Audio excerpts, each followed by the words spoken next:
Hello friends, कैसे हैं आप सब लोग। कल से चैत्र नवरात्रे शुरू हो रहे हैं और उसके लिए बहुत सारी शुभकामनाएं। आज की वीडियो में हम बात करेंगे कि कलश स्थापना का शुभ मुहूर्त कब है, अष्टमी कब है, नवमी कब है, उसके साथ ही किस माता की पूजा हमें किस दिन करनी है, पूजा विधि के बारे में बात करेंगे। साथ ही माता को क्या अर्पित किया जाता है, किस दिन हमें किस कलर के कपड़े पहनने हैं, हम नवरात्रे क्यों सेलिब्रेट करते हैं और इसका क्या महत्व है। तो चलिए फ्रेंड्स, आज की वीडियो हम शुरू करते हैं।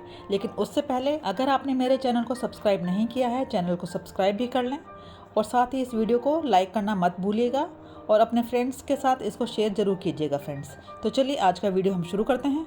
जैसा कि आप सब जानते हैं, हिंदू धर्म में चैत्र नवरात्रि का विशेष महत्व है। ये त्यौहार हर साल हिंदू कैलेंडर के हिसाब से पहले महीने यानी कि चैत्र माह को शुक्ल पक्ष की प्रतिपदा तिथि से शुरू हो जाता है। यानी कि चैत्र का जो महीना है उसमें पूर्णिमा के बाद जो अगला दिन है उस दिन से चैत्र नवरात्रे शुरू हो जाते हैं। तो इसका एक अलग महत्व है। इसको एक न्यू ईयर के रूप में सेलिब्रेट किया जाता है। ऐसा माना जाता है कि नवरात्रि के दौरान सभी भक्त मन और श्रद्धा के अनुसार माता की पूजा करते हैं, जिससे आपके जीवन में सुख, शांति और समृद्धि आती है। जैसा कि मैंने आपको वीडियो में पहले बताया कि नवरात्रे कल से शुरू हो रहे हैं और नवरात्रे में 9 दिन के नवरात्रे होते हैं। लेकिन फ्रेंड्स, अब की बार 8 ही दिन के नवरात्रे हैं, ये बात आप ध्यान रखिएगा। तो नवरात्रे 30 तारीख से शुरू होकर 6 तारीख को लास्ट नवरात्रा है। तो फ्रेंड्स, मैंने आपको स्क्रीन पे बताया है कि किस दिन किसकी पूजा करनी है। आगे भी मैं विस्तार से इसके बारे में बात करूंगी। और अब की बार दुर्गा माँ जो है वो हाथी की सवारी पर सवार होकर हमारे घर पर आ रही हैं, जो कि बहुत शुभ माना जाता है हाथी की सवारी पर जब भी माता आती हैं। अब बात करते हैं कलश के शुभ मुहूर्त की। पहला नवरात्रा 30 मार्च रविवार यानी कि कल से शुरू है और शुभ मुहूर्त जो कलश स्थापना का है वो लगभग 4 घंटे का है। सुबह 6:13 से सुबह 10:22 तक रहेगा। तो फ्रेंड्स, ये टाइम थोड़ा ध्यान रखिएगा। इसी टाइम में आपको कलश स्थापना करनी है और अपनी पूजा शुरू करनी है। इसके बाद हम बात करते हैं पूजन विधि की और हमें किस किस सामग्री की जरूरत पड़ेगी। सबसे पहले घट स्थापना के लिए हमें पानी वाला नारियल, हल्दी, कुमकुम, कपूर, जनेऊ, धूप बत्ती, आम के पत्ते जिनको अच्छे से वॉश करके किसी कपड़े से पोंछ कर रख लें। पूजा के लिए पान, इनको भी हल्के से पोंछ लें। हार, फूल, पंचामृत, गुड़, बादाम, सुपारी और पूजा के लिए कुछ सिक्के, पूजा के लिए चौकी, साथ ही 5 तरह के फल जिस पर बैठकर आपको पूजा करनी है वो आसन, और भोग के लिए बिना प्याज लहसुन का घर का बना हुआ साफ सुथरा भोजन। इसके साथ ही हम नवरात्रे में माता को 16 श्रृंगार भी अर्पित करते हैं। ये इजीली आपको पूजा वाली जो शॉप होती हैं वहाँ पर मिल जाता है, जिसमें सिंदूर, चूड़ियाँ, इत्र, बिंदी, माला, बिछिया, पायल, काजल, मेहंदी, चुन्नी, सब कुछ उसमें रहता है। पैकेट में इजीली अवेलेबल हो जाता है, वो भी माता को चढ़ाया जाता है। इसके साथ ही नवरात्रि के 9 दिन में दुर्गा सप्तशती के पाठ का नियम से पाठन किया जाता है। इस तरह हमारी सारी सामग्री रेडी हो जाएगी। अब हम पूजा विधि की बात करते हैं। इसके लिए हमें एक मिट्टी के घड़े की जरूरत पड़ेगी और थोड़ी सी शुद्ध मिट्टी की। अब हमें शुभ मुहूर्त के अनुसार घर के ईशान कोण में घट स्थापना करनी है। उस घड़े में थोड़ी सी मिट्टी डालकर जौ डाल दें। इसके बाद हमें रोज़ 9 दिन तक इन जौ के ऊपर जल का छिड़काव करना है। फ्रेंड्स, ध्यान रखें, जहाँ भी आपको घट स्थापना करनी है उस जगह को अच्छे से धोकर पोछा लगा लें। साथ ही गंगा जल का छिड़काव करना ना भूलें। अब हमें जहाँ पर चौकी बिछानी है उस चौकी के ऊपर लाल वस्त्र भी अवश्य बिछाएं। अब उस चौकी पर माता की तस्वीर या मूर्ति को स्थापित करें। अब एक तांबे के कलश में जल भरकर रखें और उसके ऊपरी भाग पर लाल रंग की मोली बांध दें। कलश के अंदर हमें कुछ सिक्के, अक्षत, सुपारी, लौंग का जोड़ा ये डालनी है और कलश के ऊपर आम के पत्ते लगाकर लाल कपड़े में नारियल को लपेटकर हमें रखना है। साथ ही कलश के आसपास हमें 5 तरह के फल और पूजा की जो सामग्री है उसको रखना है। इस तरह हमारी तैयारी पूरी हो चुकी है। साथ ही घर पर बनाया हुआ सात्विक भोजन और मिठाई भी अवश्य रखें। और पहले दिन माँ शैलपुत्री की पूजा की जाती है। ये माँ दुर्गा का पहला अवतार है और इस दिन हमें माता को घी अर्पित करना चाहिए। घी का भोग लगाने से माँ अपने भक्तों को सभी बीमारियों से मुक्त रहने का आशीर्वाद देती हैं। पहले दिन नारंगी वस्त्र के कपड़े पहनना शुभ माना जाता है।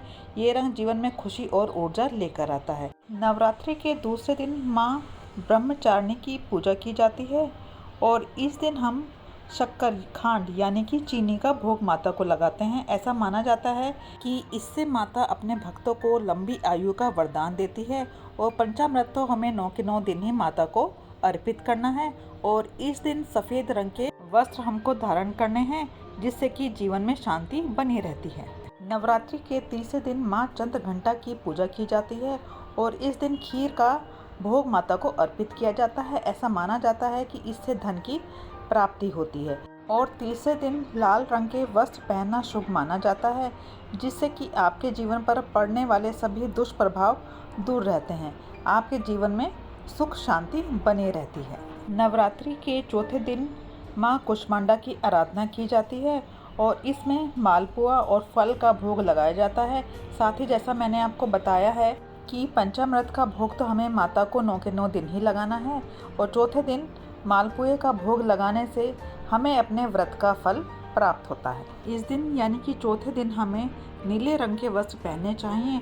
इससे भक्तों को धन लाभ और कार्यों में मनमानी सफलता प्राप्त होती है। नवरात्रि के 5वें दिन स्कंद माता की पूजा की जाती है और इस दिन केले का भोग माँ को लगाया जाता है। इससे कैरियर में सफलता मिलती है। स्कंद माता को प्रसन्न करने के लिए इस दिन हमें ग्रे कलर के कपड़े पहनने चाहिए और ऐसा माना जाता है कि इससे स्कंद माता खुश होकर आप पर अपनी विशेष कृपा रखती हैं। नवरात्रि के छठे दिन माँ कात्यायनी की पूजा की जाती है और इस दिन माता को शहद का भोग लगाया जाता है, साथ ही मीठे पान का भी। इससे जीवन में सुख समृद्धि बनी रहती है और इस दिन हमें पीले वस्त्र धारण करना चाहिए। इससे जीवन में खुशी और उत्साह बना रहता है। नवरात्रि के 7वें दिन माँ कालरात्रि की पूजा की जाती है और माँ कालरात्रि को गुड़ का भोग लगाना शुभ माना जाता है। ऐसा माना जाता है कि इससे भक्तों के रुके हुए कार्य पूर्ण हो जाते हैं। इस दिन माँ काली को खुश और विशेष कृपा प्राप्त करने के लिए हमें हरे रंग के वस्त्र पहनने चाहिए। इससे जीवन में खुशहाली बनी रहती है और माता प्रसन्न होने के बाद अपने भक्तों के सभी कष्टों को दूर करती हैं। साथ ही अपने भक्तों का विशेष ख्याल माता रखती हैं। 8वें दिन महागौरी की पूजा की जाती है और इस दिन माता को नारियल का भोग लगाया जाता है और माता इससे खुश होकर भक्तों की सारी मुरादों को पूरी करती हैं। और इस दिन का विशेष कलर है बैंगनी, जो माता को अत्यधिक प्रिय है और इससे जीवन में शालीनता बनी रहती है। और नवरात्रि के आखिरी दिन यानी कि 9वें दिन माँ सिद्धिदात्री की पूजा अर्चना की जाती है और इस दिन हमें मोर पंखी कलर के वस्त्र धारण करने चाहिए, जिससे माता की विशेष कृपा हम पर बनी रहती है। हमारे जितने भी 9 दिन के व्रत हैं उसकी सिद्धि हमें प्राप्त होती है और माँ खुश हो जाती हैं। जैसा कि फ्रेंड्स आप सब जानते हैं कि ये नवरात्रि का आखिरी दिन है और इस दिन माता की पूरे विधि विधान से पूजा अर्चना की जाती है और इस दिन महाप्रसाद माता को चढ़ाया जाता है, जिसमें हलवा, पूरी और काले चने विशेष रूप से होते हैं। और इसमें कन्या पूजन का भी एक विशेष महत्व है। कन्या पूजन में हमें 9, 8 या 11 छोटी छोटी कन्याओं की पूजा की जाती है, उनको भोजन कराया जाता है और उनको दक्षिणा देकर सम्मान पूर्वक विदा किया जाता है। ऐसा माना जाता है कि इन छोटी छोटी कन्याओं में ही माता के 9 स्वरूप होते हैं, जिनकी हम पूजा करते हैं। तो फ्रेंड्स, यहाँ मैंने आपको पूरी विधि विधान बताया है कि किस तरीके से नवरात्रि में हमें पूजा अर्चना चाहिए। अब हम बात करते हैं कि हमें किन किन बातों का नवरात्रि में खास तौर पे ख्याल रखना चाहिए। तो चलिए फ्रेंड्स, इस बारे में भी बात कर लेते हैं। नवरात्रि में जो सबसे पहला नियम हमको फॉलो करना चाहिए वो है हमें सात्विक भोजन करना चाहिए।